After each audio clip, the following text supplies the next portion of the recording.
on the surface, the look of the mascot doesn't fucking matter.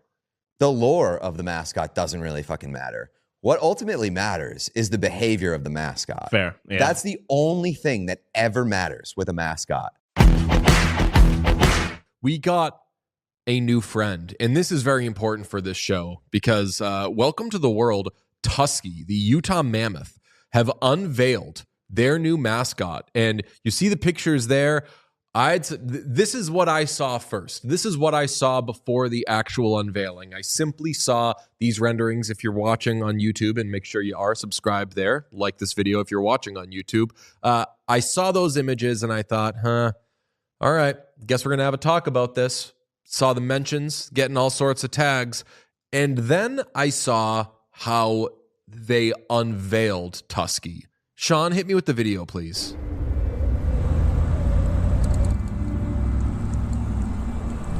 I don't think I saw this video. I did not see this part. This was their whole... This was like the game intro? Yeah. All right, so we're watching someone Why in the is mountains. it a 9:16? This is how they posted it. Really? Okay. Yeah, So- they do social cuts for these. But they had the normal dimensions.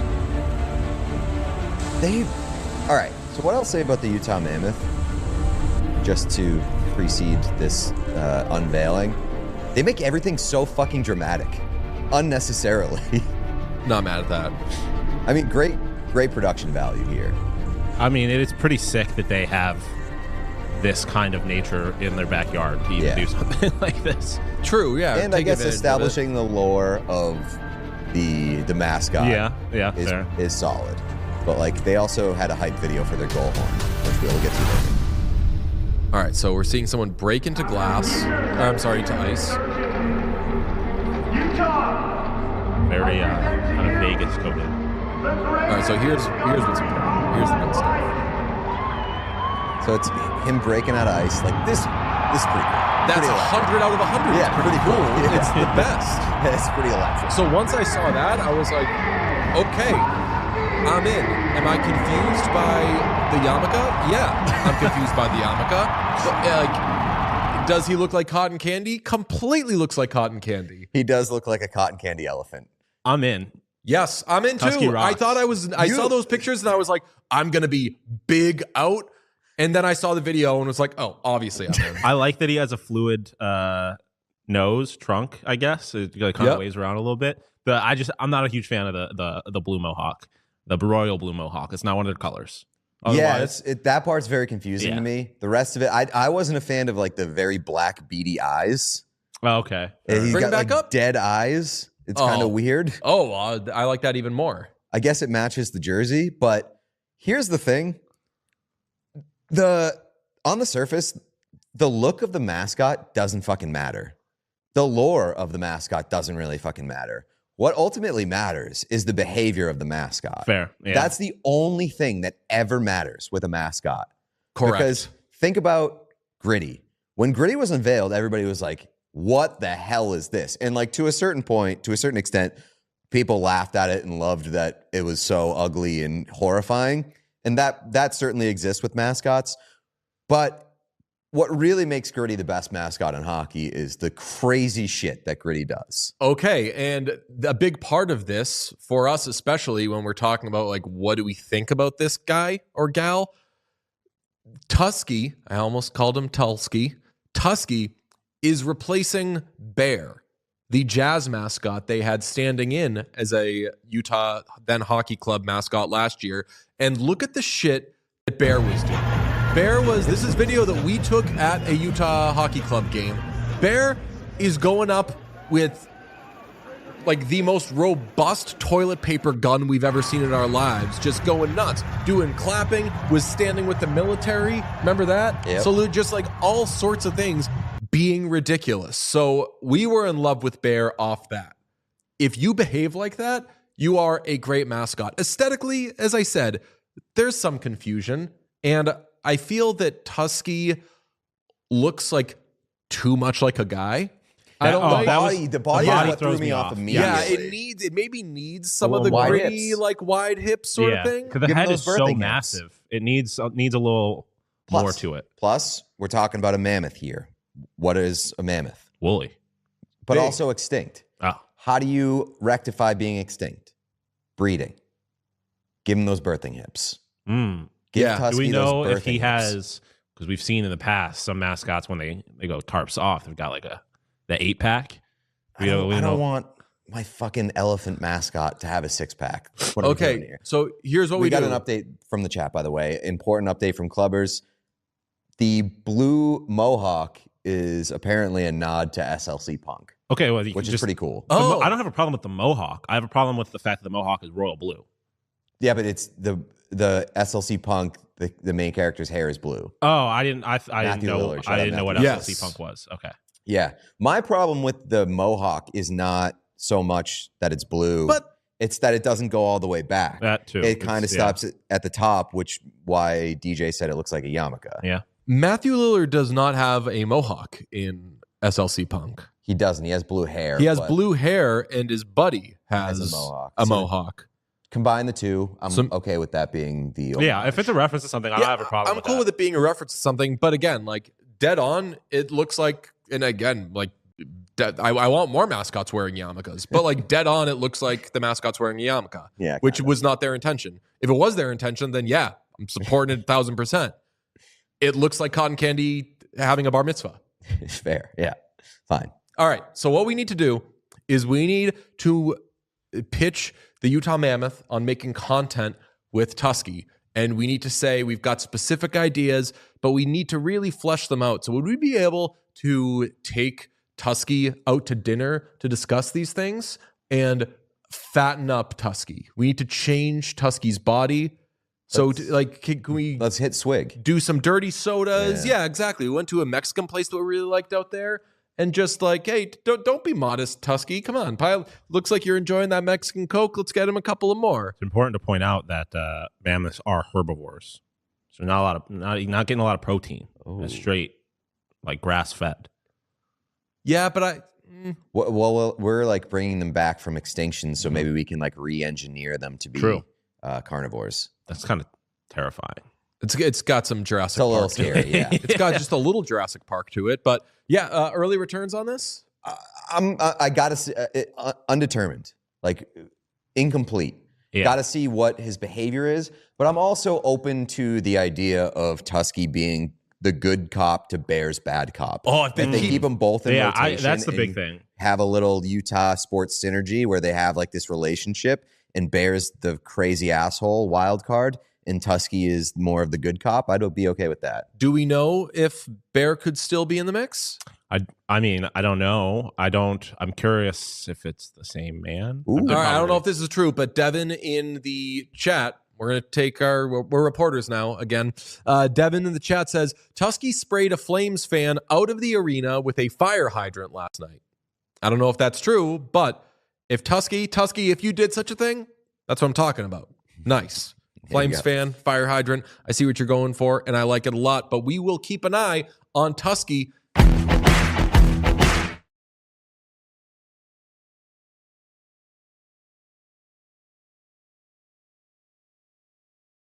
I was just hoping that he would be more of a guy who can be a sponge versus a guy who can help define the next generation or whatever next era of a team. And I feel like that they're going to look to him as that in Philly.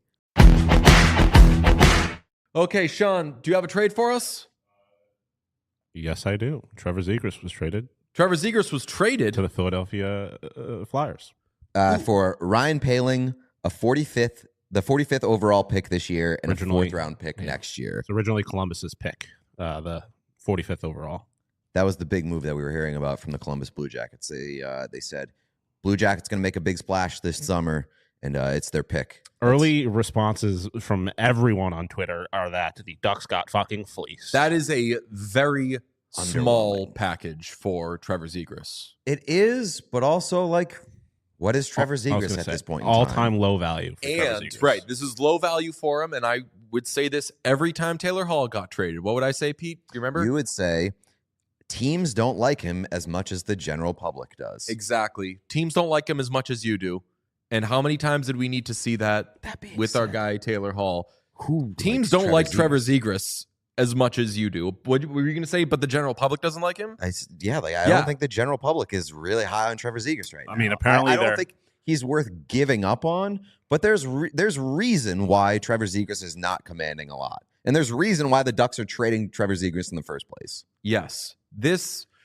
You get a second-round pick. You get a fourth-round pick. Ryan Poehling, I think, is a fine third-line center. And right now, I think Trevor Zegras was a kind of round peg, square hole third-line center for the Ducks. So he played a lot of wing. Yeah, you can move him around, but he's gone. What's Poehling's contract? It can't be anything significant. I mean, the big story here, the headliner, is that Trevor Zegras is reunited with Jamie Drysdale. Yes, the best friends, and now the Flyers are just kind of fucking around. I wish the Torts was still there. God damn it, Torts coaching Zegras would be the best. Poehling's got one more year at 1.9. Okay, so and then becomes a UFA. That's fine for their construction. We'll talk about Ducks in a minute, but yeah, let's talk about the Flyers and what this means for them. They needed a real second line center, and I think that Trevor Zegras is a real second line center. Apologies to Noah Cates. I always look at Zegras as more of a wing, just because of the way that he plays, and I just feel like he's best suited for a wing.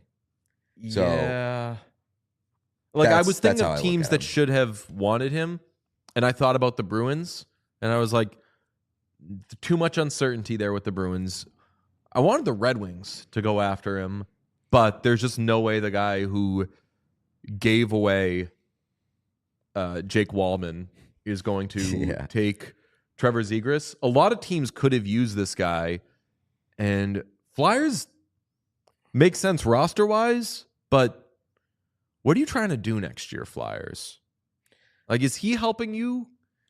I'll say it's a good move for the Flyers because you're taking a, no pun intended, flyer on someone who is never going to be cheaper, and he's one of the most skilled players in the NHL. Yeah, right. Like, I definitely think it's worth doing if you're the Flyers, especially at that cost. Like, it's a low risk buy on a guy who could have incredible returns if he gets back and develops into the player that we all hope that he would be. The thing is, like with Zegras, I was really hoping that he would go to a team where he could just be plugged in and learn how to kind of adapt to the culture of a more established team. And Panthers don't have a second round pick to trade for him. Right. No, I know. But like the Panthers aren't the only team like that across the NHL. I was just hoping that he would be more of a guy who can be a sponge versus a guy who can help define the next generation or whatever next era of a team. And I feel like that they're going to look to him as that in Philly. I love Flyers fans. Sure. What a sell. The conversation around Trevor Zegras has always been a bit loud. Mm-hmm. The trade Trevor Zegras talk is now done, but there's still going to be loud conversations around. I was going to say, for now, give it a couple of years. Give it a couple months, maybe. Who knows? Yeah, I mean, like, he goes to a place where now he's going to be looked at as like a guy who has expectations and like really has to deliver for this team. Correct? Like, he is now one of the most, if not the most recognizable name / face on the Flyers. At the very least, I'm not saying he's the best player, but like he's like a TJ Oshie type. At the very least, I'll say the Flyers could afford to make that move knowing that his stock can't go down. Right. At the very least, they rehabilitate him and then trade him for more. I like it for the Flyers. I don't hate it for the Ducks. They were going to move on from him. I wanted something more concrete back from him, but I don't know, 45th pick is good enough, and now they've got more certainty with their roster. Do you think that this makes it more likely that they go after Mitch Marner? Probably. Yeah, like this to me does play in. This does give you, if you need confirmation bias for they're going to go make a move for Mitch Marner, this is them getting their you-know-whats in a row, I think. Like, yeah, they've they've got a good first line center. They got a good second line center. They've got a normal third line center. There's more certainty there. And now you make your splash. The thing you drop 12 a year, 13 a year on Mitch Marner. The thing about the Mitch Marner pursuit, and we talked about this pre-show, it was discussed on 32 Thoughts as well this morning, that like Marner is positioning himself to carry into free agency, have that sweepstakes become a thing during the free agency process. And if that's the case, the Ducks need to, pun intended, get their ducks in a row. I avoided it. And we both couldn't. And have Marner be the final piece of whatever plan they have here. Because like if you're building your free agency or your offseason plan around Mitch Marner, you kind of have to have like fail points or like fail insurance built into that. Because if Marner carries this a couple weeks into free agency and you don't end up with him, you might be fucked. I can't see it going a couple of weeks into free agency, but I wonder if there's going to be a Carl Crawford this year where Cliff Lee was the belle of the ball in the free agency or in the winter that Carl Crawford signed with the Red Sox. And the Red Sox went after Carl Crawford because they knew that was the plan B for the Yankees if they couldn't sign Cliff Lee. I wonder if anybody is going to like blow Ehlers out of the water or Brock Besser or somebody, just like overpay for them out the gate and just be like, you know what? At least we got our guy. We know we got somebody, and there's that. Sean? No, I mean, I have to refrain from making everything about the Buffalo Sabres at all times, but that seems like something like a team that feels as though they are at a disadvantage, generally speaking, in free agency markets would do. I don't need Brock Besser for your guys, Sean. I don't either, or Ehlers. Like I think both of them do it, but it just seems like they would be the kind of team where they're like, we don't have an opportunity, we don't have a real chance at like the big names, so we're gonna go early and go big at Plan Bs, as you said. We all silly like the mayor.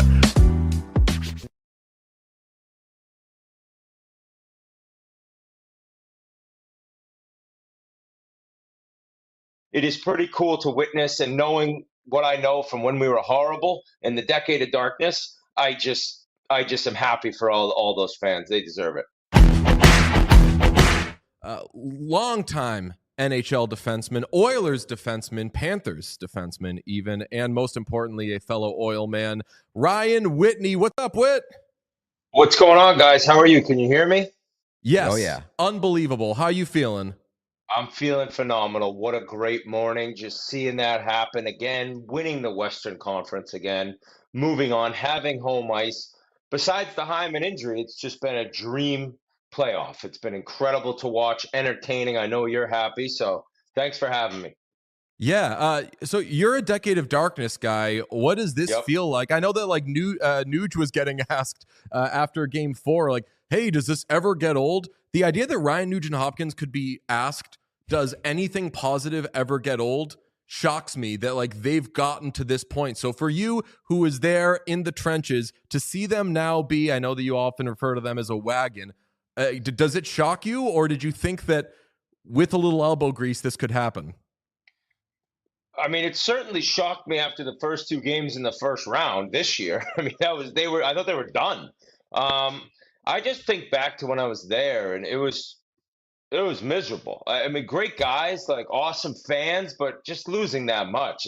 That's why Nuge is kind of my favorite player. I mean, one, I played with him. He's the only guy that I was playing when I was there. But two, he went through all that, and then he never left. You know, he could have left at different times, and he stuck by, and he's just kind of dealt with both sides of it, where now he probably tells guys that have been there quick, like, you have no idea what this was like. And the fans always showed up. I mean, that place it was Rexall, it would always be packed, but we'd be down early and we'd just lose so often there.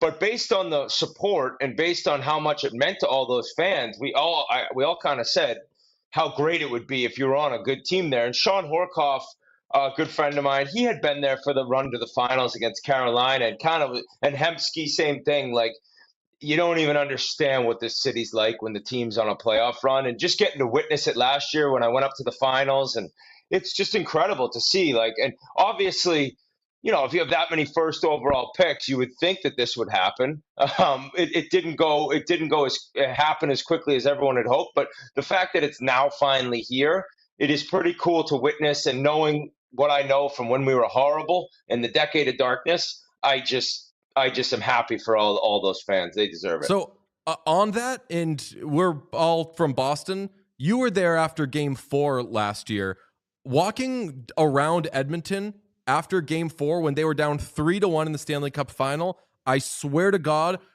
bigger celebration than I've ever seen from a Celtics championship, like a championship wins in like one of the biggest sports cities in America. It's insane. It was like they went up 3-1 in the series, but they just Never just seen won a anything like game it. to stay alive. And I actually had to go right to the airport after that game. Wasn't that like an earlier game? I think it was. Yeah, that was the Shania Twain game. Yes. So we dropped like Biz and all those guys off, and every street corner and every car had flags, and it was crazy. I was like, this is one win in the final just to stay alive. So the fact that they got back, what's cool is just that to start this season after losing Game 7, it's got to just be hard because you want to get back to the playoff chase. It's such a long grind to get there, and the inconsistencies throughout the year, like it's just amazing that they did it. And then the Hyman clip that came out of him saying we will be back here, I believe it. And anyone says that in the locker room after Game 7, it's easy to say, but it actually happened. And Kachuk mentioned maybe we'll see it in the finals in the handshake line, and just for it to all come to fruition, it's crazy that it actually went down. But the city celebrating after one game in the finals just to stay alive for Game 5 was, I agree with you, nothing like I've ever seen. It's not inherently shocking that they're back there, but like, are you shocked by how it's looked to this point? Because they've been dominant. I mean, they're 12-2 in the last 2 games. And if you said they were playing Vegas in the second round, which I think a lot of people saw happening, and that they'd win in 5, it's like, well, then they're going to get Dallas or Colorado. They get Dallas, and they beat them in 5 too. Like, just shocking to see how they've just been able to take over games. Like, they go into games and you used to kind of wonder how it's going to go. And now they're going to roll 4 lines. They're going to run up and down the ice. Their power play's incredible again. And basically, like, they'll skate you into the ground. That's why Dallas, like, I thought it would, I picked Edmonton in 7. They couldn't skate with them. And that was the same with Vegas. Like, there's so much quickness on that team. There's also physicality. Now you're going to need to see guys step up. You're going to need to see Kane, Frederick, those 2 in particular, and Brown come back in and really pick up what they're losing with Hyman gone. Yeah, the also, like, how they're the best closeout team in the NHL.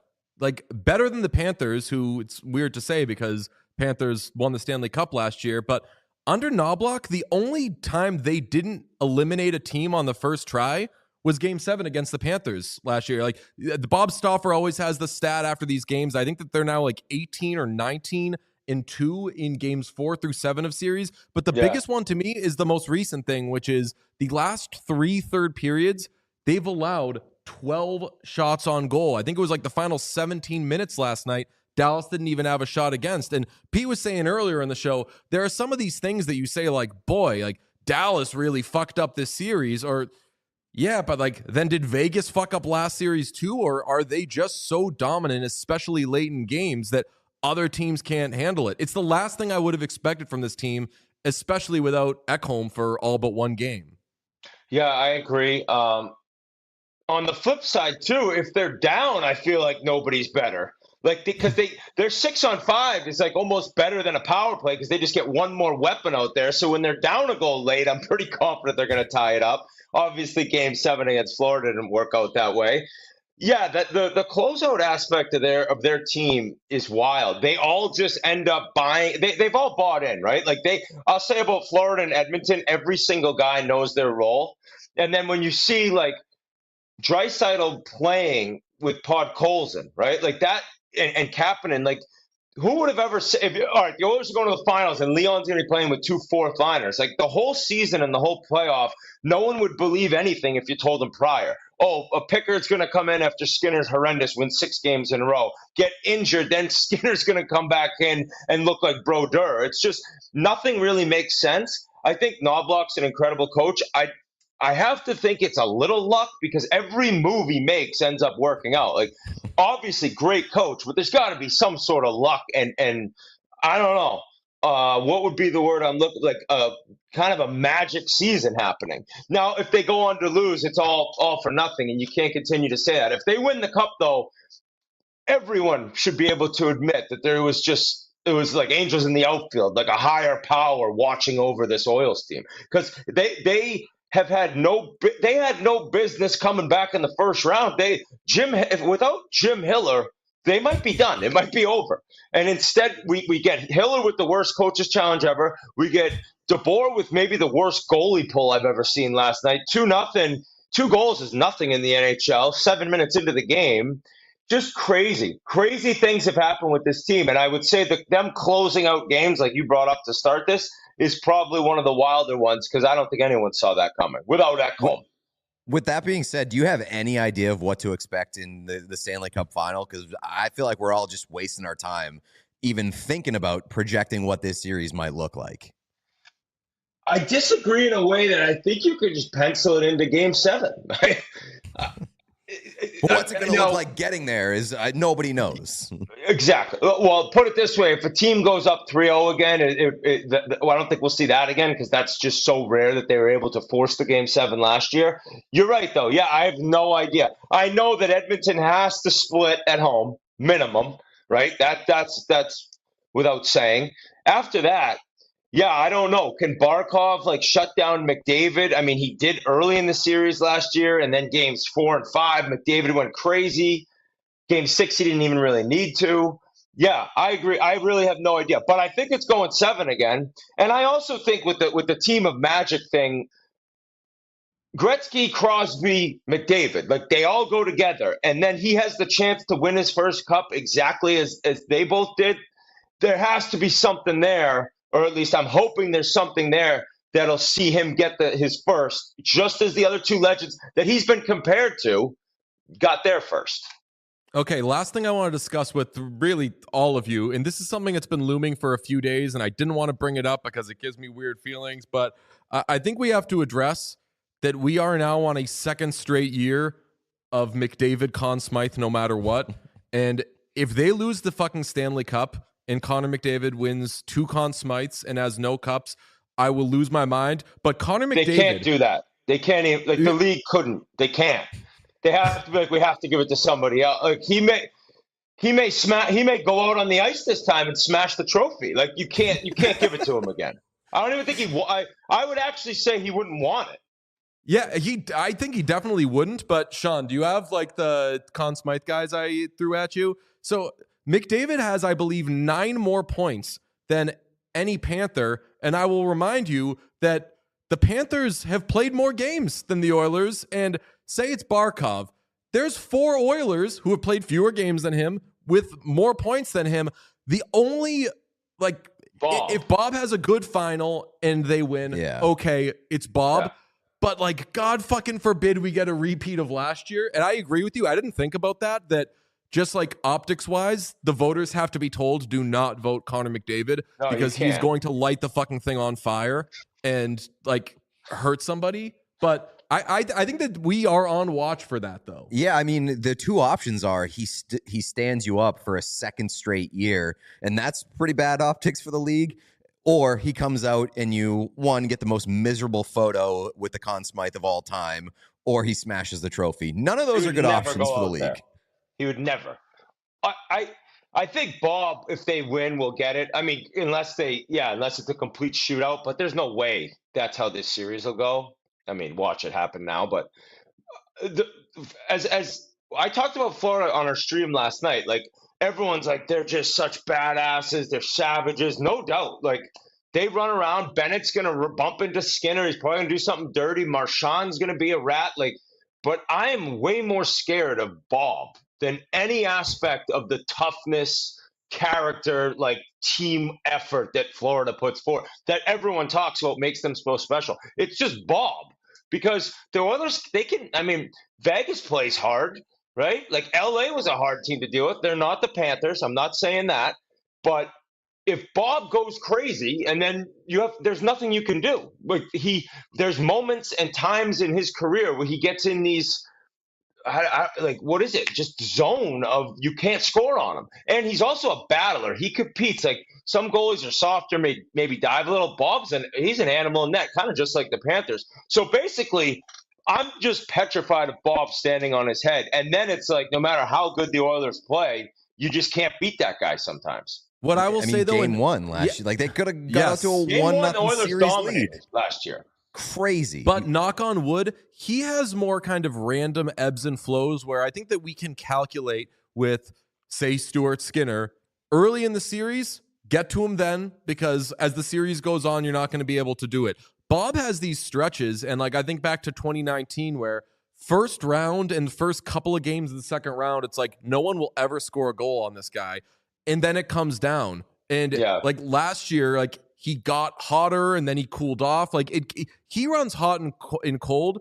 There's a little, I want to say it's random, but there's more of an on and off with him. Whereas other goalies, you can say like, this time is when you get him. This time is when you can't get him. So maybe there's like a 2-3 game stretch in this series where Bob looks normal, because that did happen last year. I definitely agree with that assessment, but the problem is that when he's on, you may as well not even bother, because there are not many guys like that in the league. There's like a very few elite goalies to begin with, but there's like maybe one or two where when they're on, don't even bother. Just pack it in. You're not going to win. All right. The Oilers, they can't, like, every team to win a cup, you got to win a couple games that you don't deserve to win. That's a fact every year. They can't really afford to blow and not win a game that they deserve to win against Florida. Like if they have an effort where, it's similar to that what was it? Was it game 1 in Vegas that they just completely dominated, where like they cannot come out of a game where, like game 1 in last year's Cup final, like how did we just lose that game? Because Florida, if there's a game that Edmonton dominates and somehow loses, Florida's going to be that much better the next game, and then it's like, well, now it's a complete coin flip. So Pete, it's a great point though. I have no clue what's coming. Besides, I think it's going 7 back in Edmonton. Can you imagine that place then? I know. And you mentioned the 2 losses last 2 rounds. You can make the case that the Oilers gave away both of those losses, where Draisaitl puts it in his own net after the most unbelievable parade of breakdowns that I've seen in the final seconds of a game. And then in the third period of what was it, game 1 in the Western Conference Final, just gave that game away on a silver platter. So you're right. You can't do that against Florida, because they will win those games and be better in the next time. My last thing. This clip of the Oilers fans going nuts watching McDavid touch the trophy. What is going on? Do Oilers fans not know that he didn't touch it last year? What was that clip? That clip made our fan base look kind of pathetic. Well, that isn't he didn't touch the trophy. Year. What? Yeah, because he didn't touch it last year. He touches it this year. So I think the assumption is that things will go differently this year. Exactly. I thought when they showed him touching it, the place would erupt, because last year he didn't, and they lost. Oh, I didn't see the clip. Did they go? They were like aghast. Oh, really? Okay. They were like crying almost. That's wild. Which I'm assuming they don't know that he didn't touch it last year, or they saw Florida not touch it the night before, but I'm like, come on, guys. Like, I remembered that he didn't touch it last year, so I knew this year everyone go over, give a little pat. Take your picture. And that was business as usual last night. There was no celebration. It was more same as Florida, which is their 3rd in a row, but it's like, all right, this is nothing. Now we go. Pink Pony Club. We all silly like the mayor.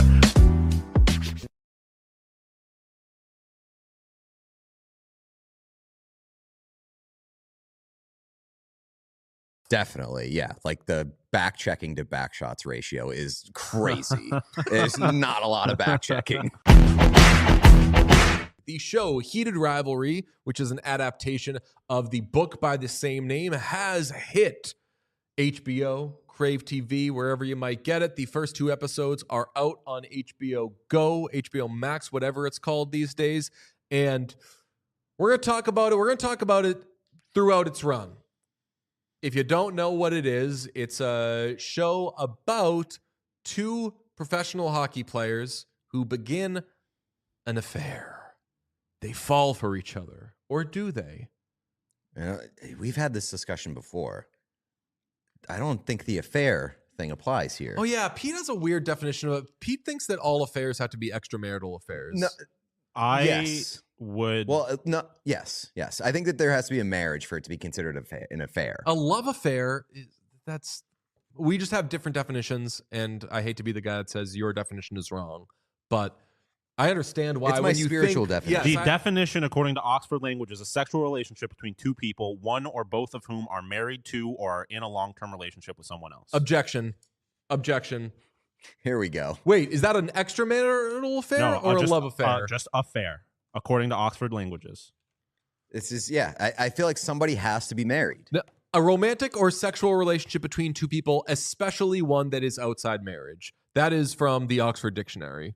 Well, that's not what comes up when you Google. But I agree that, like, generally speaking, like, you can use an affair. You can use affair to refer to just some kind of maybe scandalous relationship. But I think the average person, when you hear affair, is going to assume extramarital.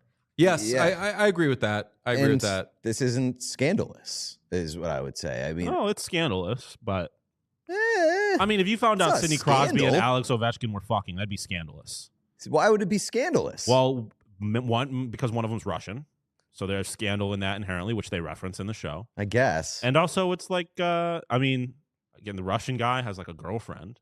Somebody also says in the chat, Maybe. and I agree with this if we're going by spiritual things, they say what if it's a secret? Does that make you think affair? Maybe that's where my spiritual definition is. I think just so. like two people carrying on and people don't know about it. Yeah, secret I get. I think that that's the explanation.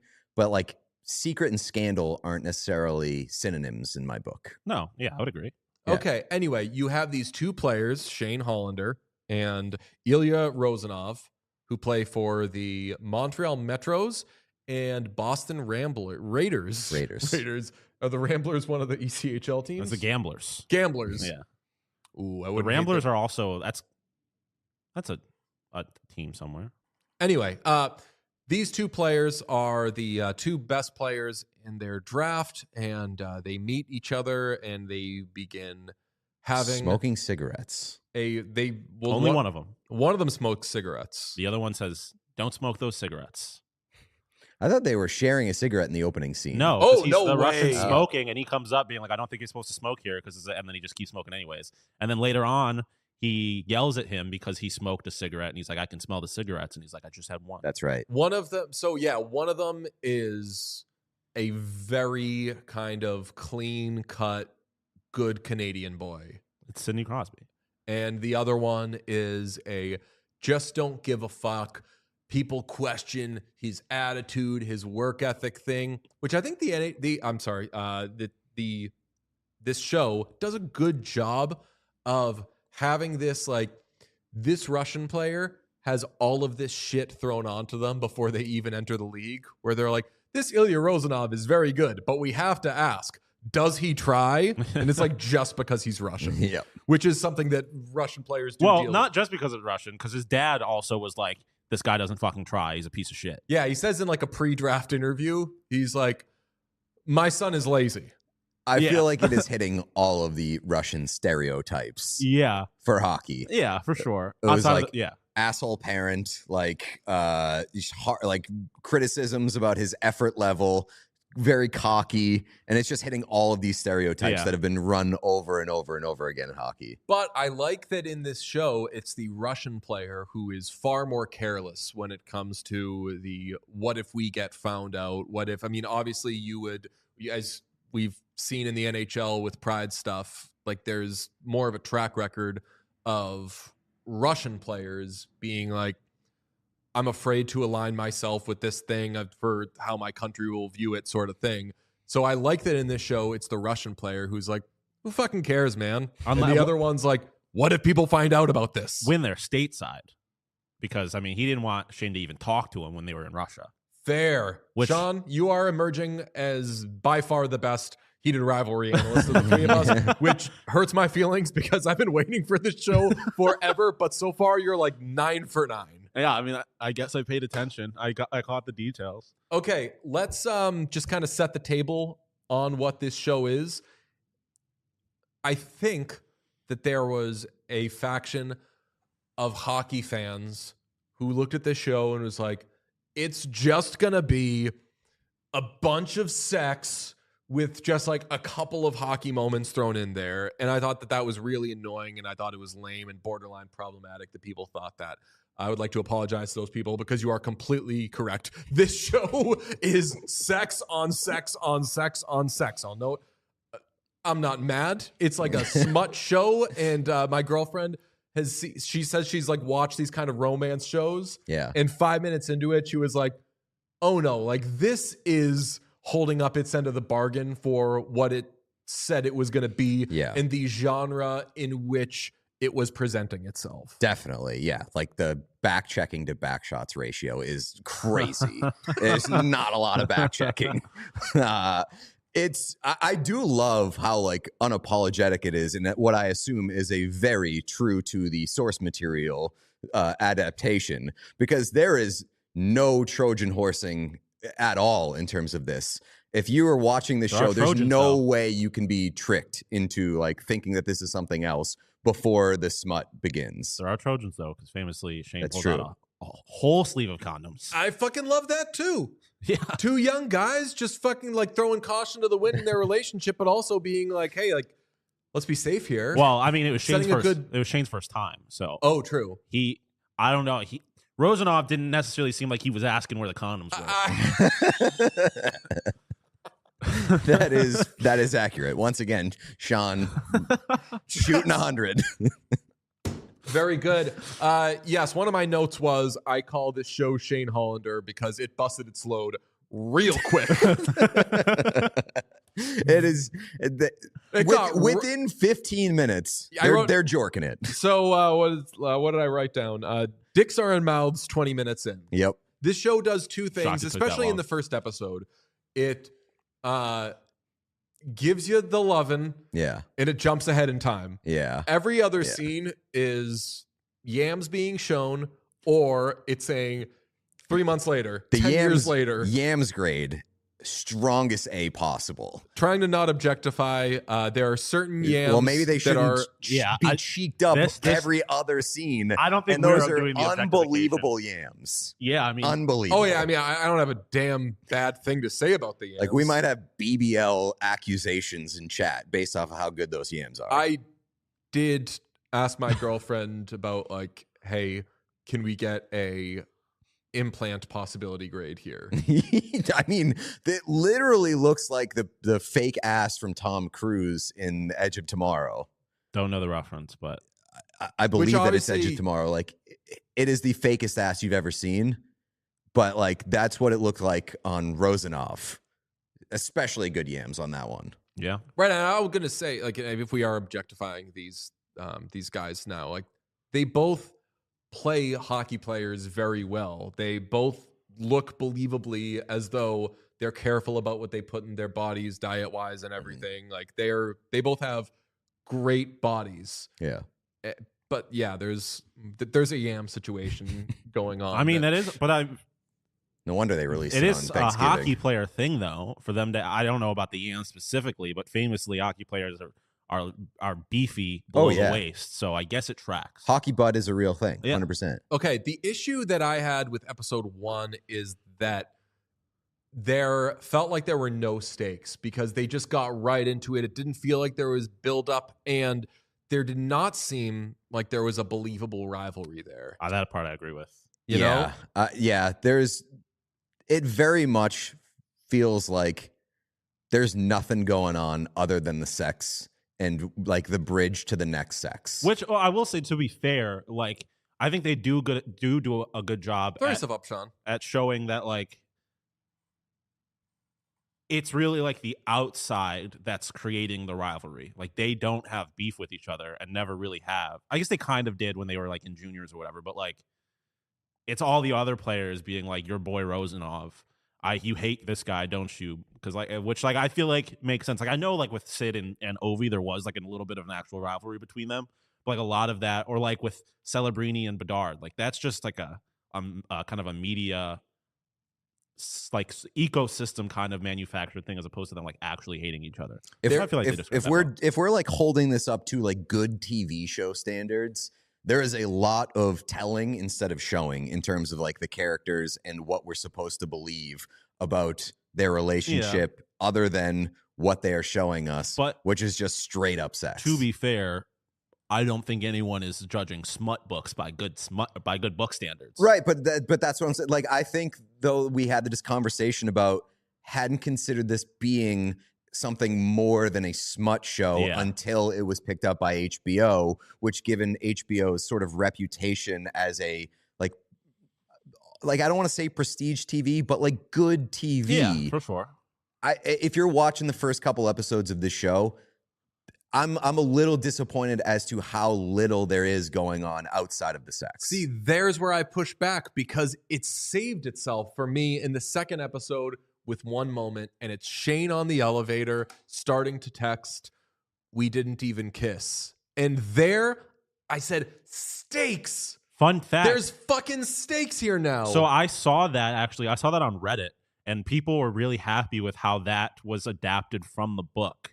Because apparently, like, in the book, it describes kind of that emotion of, like, Shane realizing that they didn't kiss and then, to his horror, realizing that fact upset him because he realized he was catching feelings. And, like, they were saying that the way that they showed that without actually, like, writing out those words like they do in the book, obviously, was, like, really true to the book. So, shout out. Yeah, I mean, like, I guess I don't know. I don't know where this is going, so I don't have like the scope of where we are in the story. I feel like they really did breeze past whatever the beginning stages were of this whole thing and really did a lot of just telling you what this situation is versus showing you and having you kind of build with that. Well, in its defense, I think that breezing past, like it's the glitz and the glamour that make it disappointing that they didn't do more on the like how did these two end up in this situation, because it does just kind of present itself as two people meet, they look at each other a certain way, before long they're in some sort of romantic relationship. That kind of is how it works in real life, but it's like, because let's say these guys are 20 years old or whatever. Like, that is kind of how 20-year-olds behave. So that's believable. The fact, though, that we do have this context of they're stars and they're supposed to be total enemies and on the other side of whatever, like, I would have liked to see that wall chipped away at a little more, because they really did just kind of do the young person thing of like, I'm hot, you're hot, what up? Yeah, I mean, I will say that, like, I think if you're coming to this for the smut, then you probably don't really care all too much about the hockey. And if you're coming to it from a perspective of knowing hockey, like, I don't feel like I really need the added context. Like, I get what's happening here. I get that, like, this is 1 and 2. They're naturally pitted against each other. There's the dynamic of one's Russian, one's North American. Like, that's something as a sports fan I get already without them having to add the context. Like, yeah, they played each other in the World Juniors, and then their rivalry started there. Like, I understand all of that, so like I don't really need them to waste all this time explaining it when that's not really the point of the show. The point is that they're fucking teenagers that want to fuck. So like, I feel like they don't make you care enough about either one of them. That would be my complaint from like a viewer perspective. I think they do a good job at being like, no, I disagree. Like, I think, especially with the second episode, like I start to care about Rosanov a lot more, especially with like what's going on with his dad. And then like Shane, I think they do a good job at presenting as such like a good boy that like I care about like kind of the mental stress that he is going through trying to keep up this image of being like Connor Bedard, golden boy, and also like figuring out his sexuality, I guess. I think the Shane stuff is awesome. And yeah. I think that the last minute of that episode got me perfectly, where we didn't really have to wait for the second episode. First episode came out, I think, Friday, and then when I went to finish the episode, the second one was already there. I watched them back to back. So I was able to just keep going, and that was great. That is a fucking way to end the first session of someone watching that show when they have to wait a week, which is like, there's something I'm waiting for here, which is, like I said, stakes. That moment where Shane's on the elevator, I was like, we have our stakes. I need to see more of this now. And now I'm frustrated. I have to wait. Plus, I think like the stakes are so clear in the sense that like Rosanov's entire life falls apart. Like he can't go home. His family disowns him if this gets found out. And then like they describe pretty specifically that like Shane is this perfect, handsome young man, which they obviously don't mean handsome to men. They're talking about like all the women that would like him, and like all of his brand deals that his mom clearly is super invested in, that falls apart. So like I think the stakes are pretty clear. It's just not that the stakes aren't directly tied to like the hockey or the rivalry necessarily. It's just what they have going on in their individual lives. Another interesting thing is the element of like hockey's history with homophobia. I was wondering how that would kind of present itself, and it did, where a teammate says something that could be interpreted as homophobic, where he's talking about Shane's buddy who's in the Olympics. Yeah. And he's like, I'm going to go watch my buddy figure skate. And his friend was like, oh, I'll do that. I'll support anyone who's that brave. Yeah. And you're like, what the fuck does that mean? And then he explains, he's like, oh, sorry. Like, if he's gay, like we're in Russia and blah, blah, blah. And you see a moment where like Shane isn't, I don't think that was just like about him being like, oh fuck, like I do gay stuff. Am I gay? We're having a gay conversation right now. I like took that as some like face value. Like, did you just say something homophobic? Yeah. Like, what the fuck's that supposed to mean? So like, I like that whether Shane's living a double life or not, he's not gonna hopefully not do the like overcompensating, like, oh yeah, I bet that guy's gay kind of thing. Like he still is like the golden boy in terms of like also being supportive of everybody.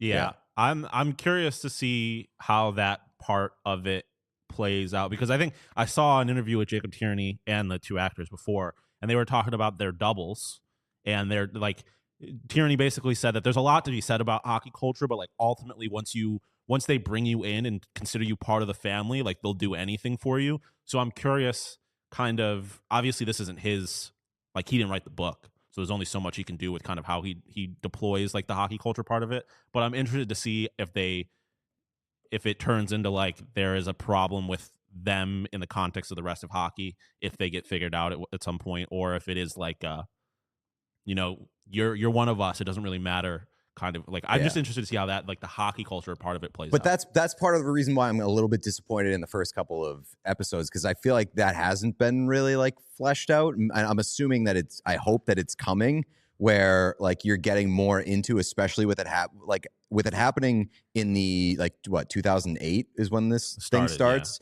Like I hope that they get a little bit more deeper into like hockey culture and why it would be so like scandalous or so like such a I don't know, salacious, like why it would be such a big deal for them to like come out as gay. I like, mean, yeah, I don't think you get a lot of that in the first couple of episodes. But also that I feel like it would be kind of weird if you did, because their relationship is private.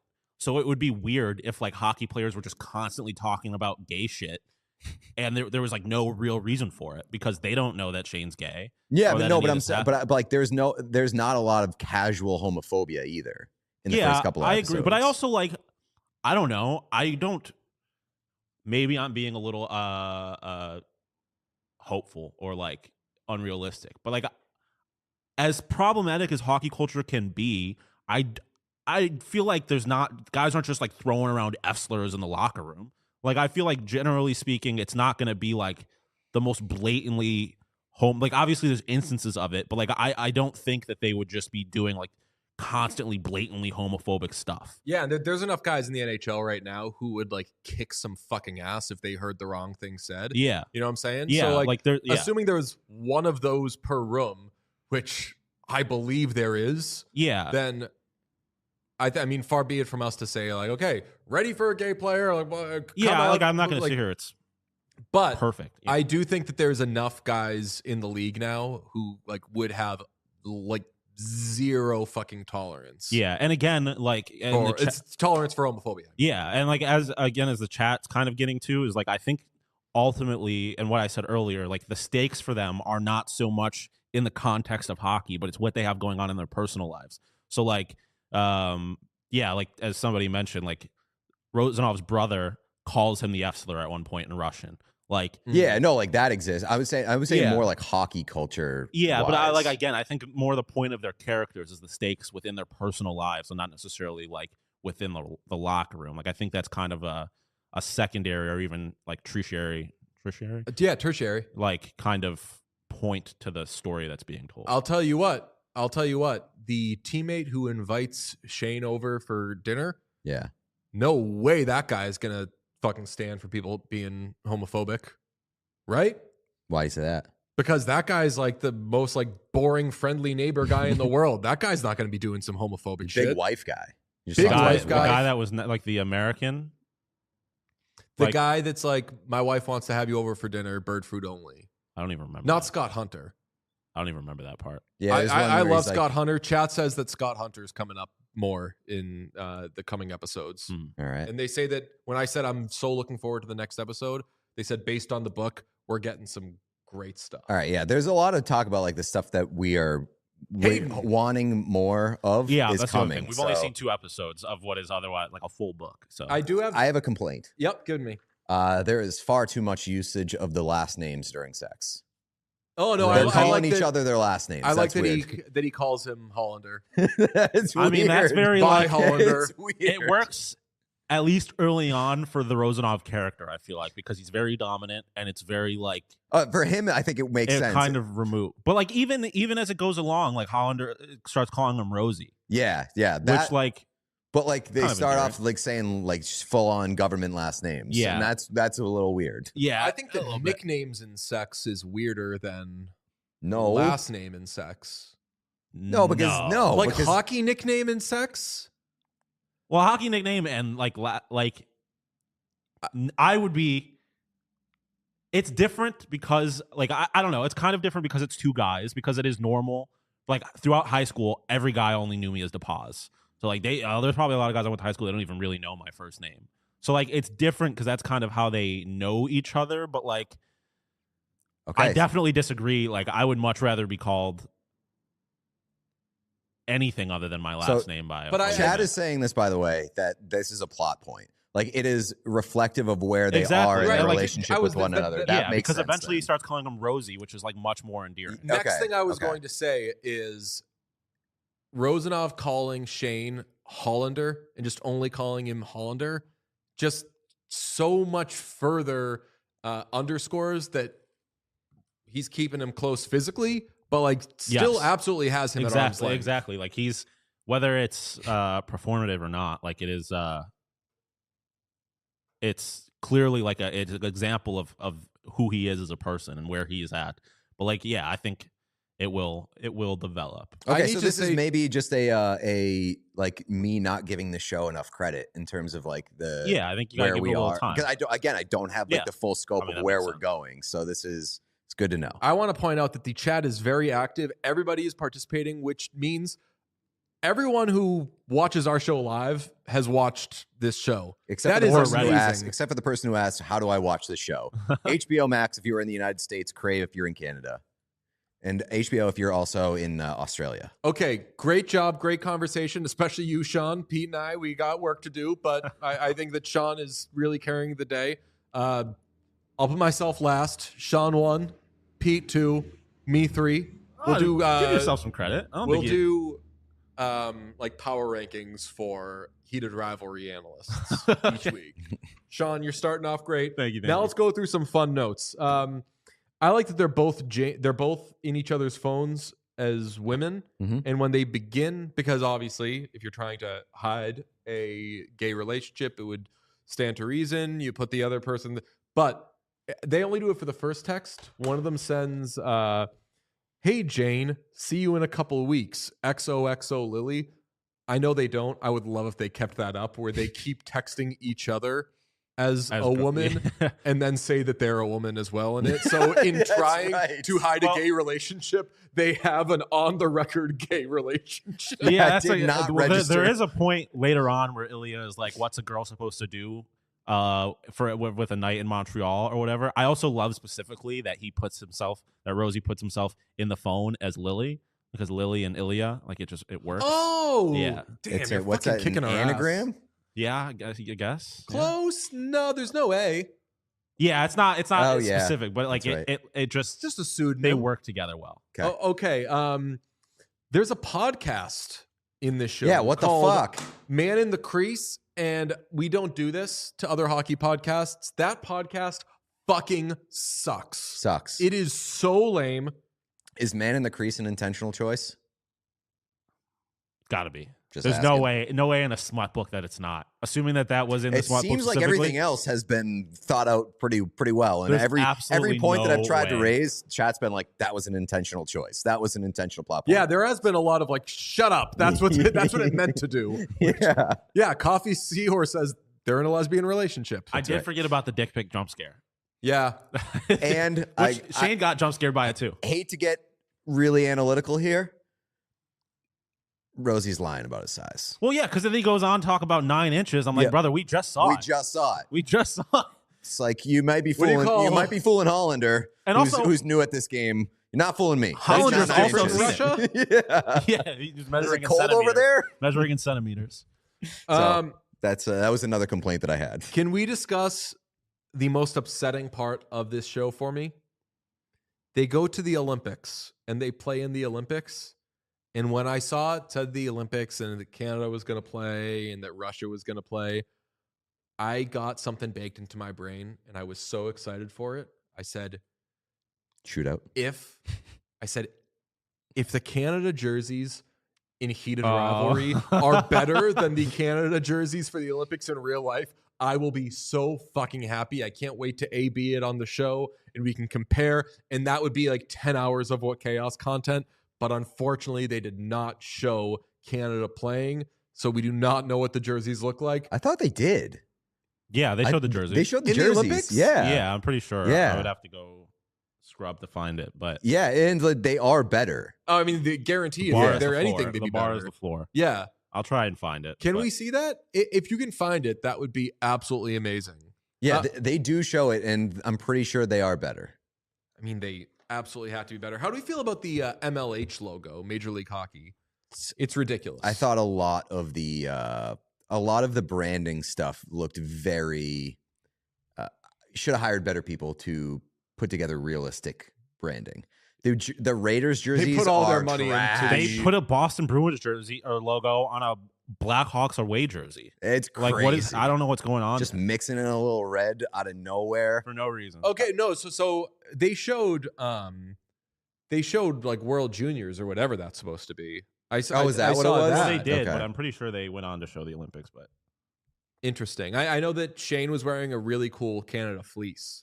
That I was like, yeah, that shit went crazy. wouldn't hate that. The Americans looked like fucking goons, yeah, but the Canada fleece looked hard. they were Okay, wearing. it was the World Junior ones that they showed. Nothing gets past us. There you go. Okay.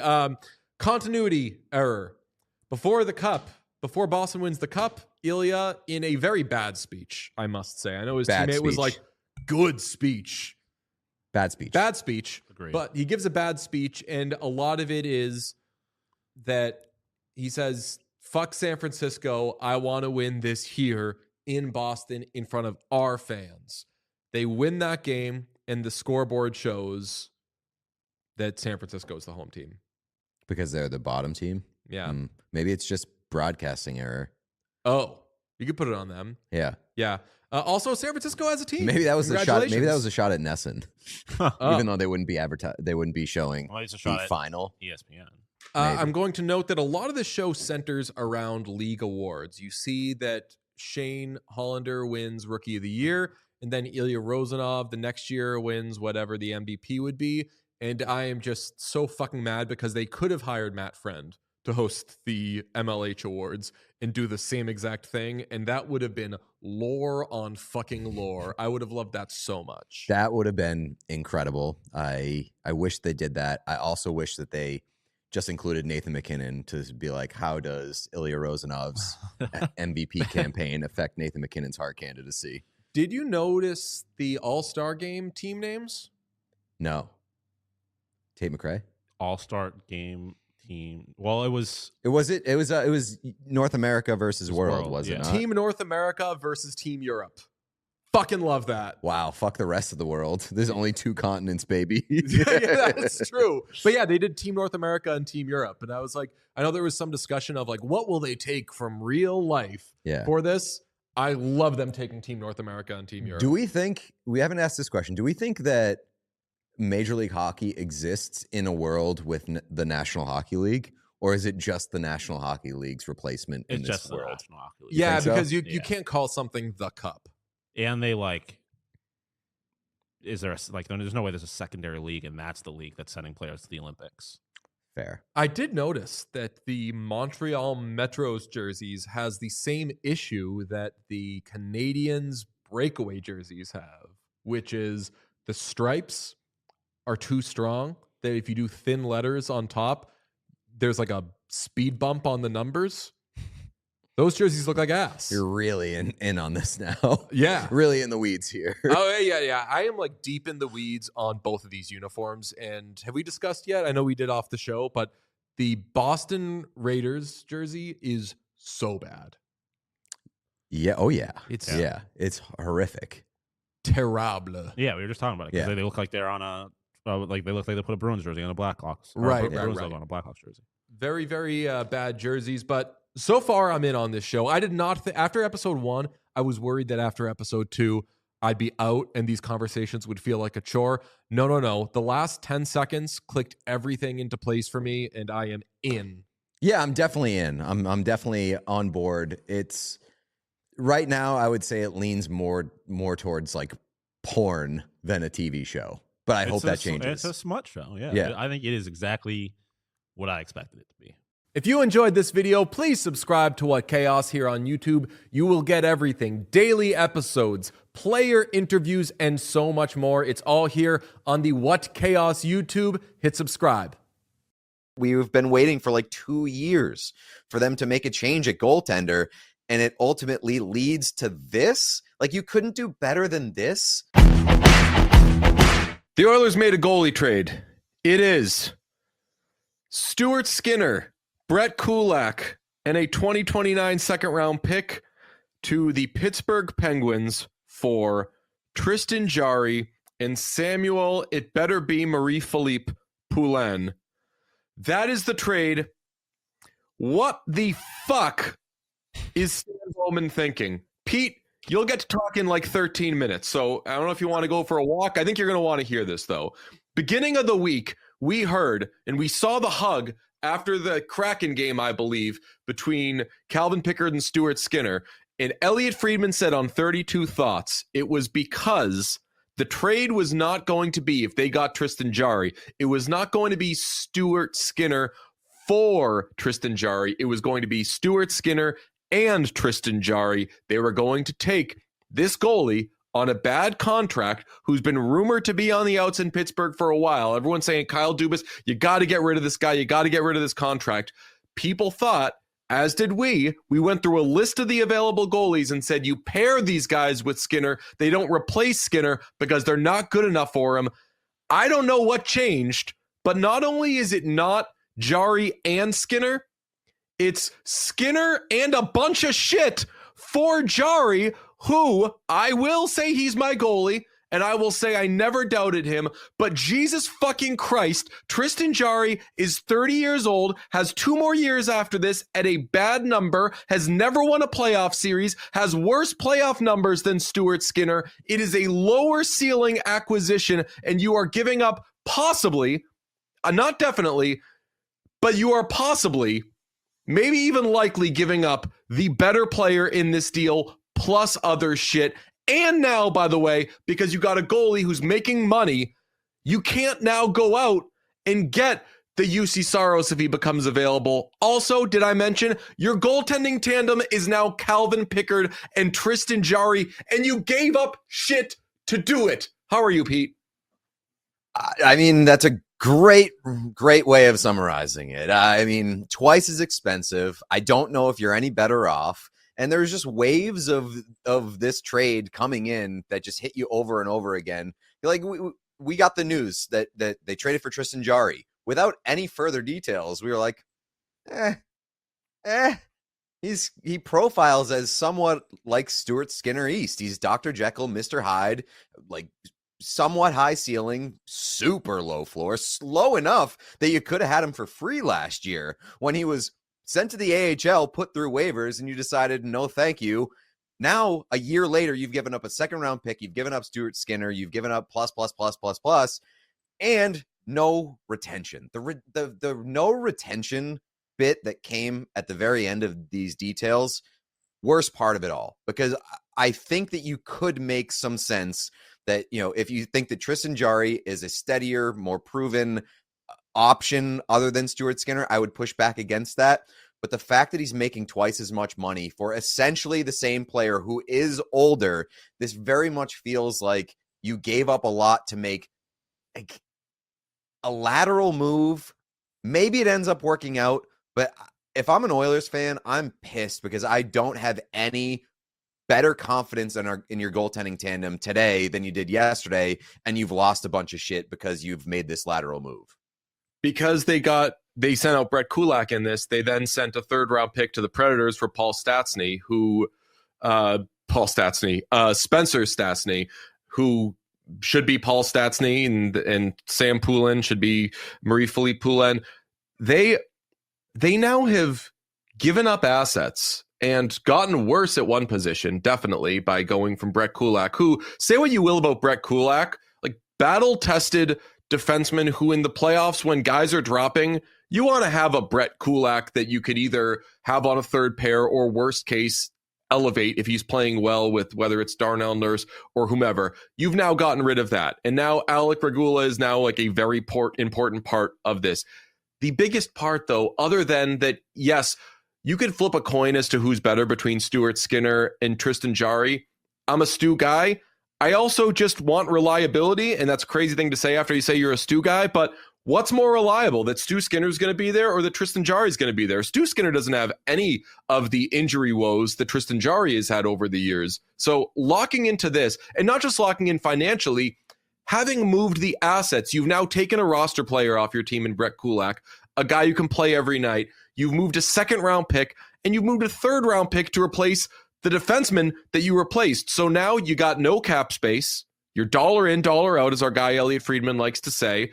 And you've gotten rid of a second and a third-round pick that if something else became available, I'm not even saying a goaltender. If, say, a defenseman who you say, you know what, this guy will be really good on the second pairing, let's move a second and a third-round pick for him, can't. You did it to...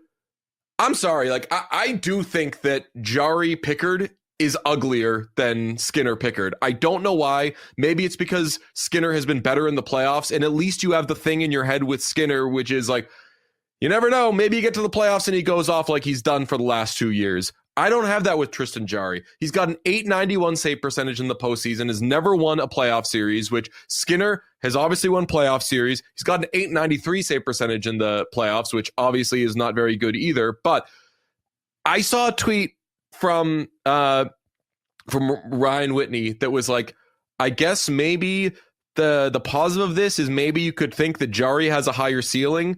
Do you think that Jarry has a higher ceiling than Stuart Skinner? The thing with Skinner is, like Jarry, his floor is horrible, but the funny thing about Stuart Skinner is when he's on, he will have 2 weeks of the best hockey you've ever seen.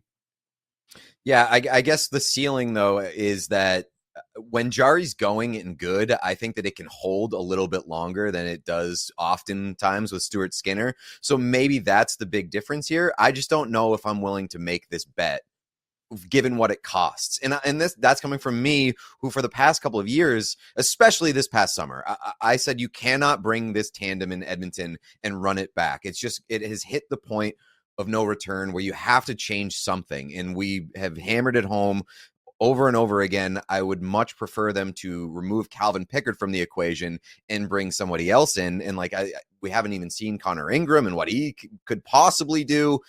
But this is crazy to me just based off of the tandem kind of profiles as the same, and you've given up a ton. And I'm going to leave some room for Jari to be better in the sense that he is performing better this season and that maybe a change of scenery works out best for both guys. But it's the price that really kills me. Call up It's the Ingram, price. trade for Michael DiPietro, trade for any of these guys who, I mean, I was watching the Oilers game and they were showing all of the goalies that the Red Wings have in their system. And granted, the Red Wings might need to use those goalies at some point, but there are other options, lower cost options that you could try. How about this, Pete? If we ended up finding out that the Oilers traded Brett Kulak, a second round pick, and a third round pick, and they got Tristan Jarry, and half of it was retained, and they were going Skinner and Jarry, we'd still honestly be making a face at it. We wouldn't say, oh, awesome, but I would say, hey, you know what? It was a lot to give up, but fine, whatever. You're now just making Jarry the guy, because Pickard, like, what's Calvin Pickard doing right now? He's got to be thrilled that he's still in the NHL, but ultimately, he knows they just were going to replace him. And they weren't able to. So now, all right, you're still there and you're riding shotgun with a less reliable player. That's what I keep fucking going back to. Jarry is less reliable just because of the injury situation and the age is less reliable than Skinner. And now you can't make, I'm repeating myself, now you can't make the trades for the big goaltenders. I feel so fucking shitty about this, man. Yeah, I mean, we mentioned it earlier this week. It's if you had Skinner and Jari, yeah, you probably wouldn't feel great about either one of them being your clear-cut starter. But because they're Dr. and Jekyll and Mr. Hyde, you've got a double the opportunity of riding a hot hand, because one of them is probably going to be hot at some point. And now you're just back to the same position where you're hoping that one of these guys is going to be at his best so that you don't have to turn to Calvin Pickard. And I don't feel super, super good about that. And I feel extra bad about it given what they had to do to make happen. And the fact that we've been waiting for like 2 years for them to make a change at goaltender. And it ultimately leads to this. Like, you couldn't do better than this. This is not a take a flyer. This is extend yourself and like legitimately put your ass on the line for Tristan Jarry. And what great job, by the way. Great job by Kyle Dubas. Great job by Kyle Dubas to get out from underneath the Tristan Jarry contract. Get a guy who profiles kind of the same as half the price, get a second round pick, and then see where you're going. Because I think at the end of the day, like, yeah, maybe the Penguins get a little bit worse in net because Jarry's playing better than Skinner this year. But like at the end of the day, does anybody look at the Pittsburgh Penguins and say that this is a true Stanley Cup contender this year? Probably not. So like the vision should be bigger picture. Whereas the Oilers, like, they need to win in the next couple of years. And I really just don't know if this gets them that much closer. It's a real gamble. Another part of it that you just mentioned, you're like, yeah, Jarry's having a better season than Skinner. Skinner's gotten good. Skinner's doing, like, Skinner finally started. It seems like the Oilers have like kind of climbed out of a hole in the past week or so, and that's when they decide to make this crazy trade. It's timing is wild. Teams playing well, Skinner's playing well, and they make this move. Another thing that I wanted to add to this conversation, the Oilers, as of a week ago, had 2 bad contracts, and we know what they are. They're Darnell Nurse and they're Trent Frederick. How many bad contracts do they have right now? Closer to 3. They have closer to 3. And say what you want about Skinner. You were saying it the other day. You're like, Skinner for under $3 million is still an awesome deal. Right. Like, so if Skinner's playing bad, at least you can look at it and say, well, we're kind of getting what we're paying for or not paying for. If Jarry's playing bad, you've got a bad goaltender whose contract is a headache. It's not a burden if he's playing solid or above average, but you lose the element of like, well, we're not paying him anything and he kind of sucks. And that's what you had with Skinner. Last question I'll ask, because Stan Bowman did, I believe, have a media availability, and let me find it. Preston Hodgkinson asked if we should expect anything on Calvin Pickard, and Stan Bowman said he'll remain with the team. Do you wonder if after this deal, which does, I believe, leave the Oilers with $934,000 in cap space? I say I believe. I'm reading it off of Puckpedia. Shout out you. If they're doing a Colorado thing, if they're doing a 2024-25 Colorado thing where they're going to try to replace both goalies, I would say if they're trying to do that, I wanted Jari to be the worst of the two goalies that they ended up with. So I don't understand if they are going to try to do two things here. Are you getting someone to replace Calvin Pickard who's going to be better than Stu Skinner was in the first place? That's the only way I can look at this and say, you know what, risky, but fuck it. You're trying and you're an NHL GM. Yeah, I mean, I think that if that option existed, they probably would have gone in that direction in the first place. Yes. Yeah, right. So, yeah, I mean, good luck.